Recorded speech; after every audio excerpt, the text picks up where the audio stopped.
Little can be said about Homer. Ancient Greek tradition, as well as a study of the language and style of the poems, indicates that he probably lived and wrote sometime in the 8th or 9th centuries BC, but no more definite date can be determined. In ancient times, 7 different cities claimed the honor of having been his birthplace.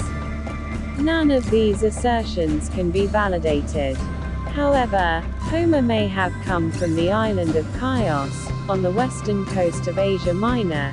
In earlier times, a family of the same name lived there and claimed him as an ancestor, and devoted themselves to the recitation of his works. Whether he came from Chios or not, it is highly probable that Homer was a native and resident of some part of eastern Greece or Asia Minor, for the dialect he used in his works is that of the Asian Greeks. Tradition has it that Homer was blind, but the evidence for this idea is unreliable. This evidence is based on the portrayal in the Odyssey of a blind minstrel who sings a poem about the fall of Troy.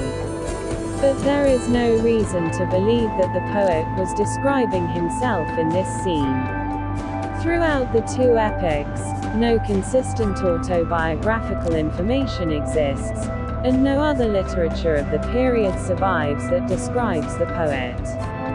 The early Greeks insisted that there was a single individual named Homer, to whom they ascribed the Iliad, the Odyssey, and several minor works called the Homeric hymns. However, around the 3rd century BC, the so-called Homeric question was first propounded.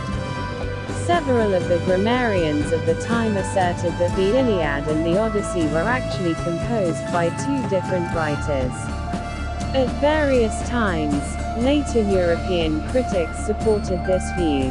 Another school of thought, especially popular in the 19th century, claims that Homer never lived, and that the 2 epics are the collective works of groups of anonymous bards to whom the name Homer was later applied.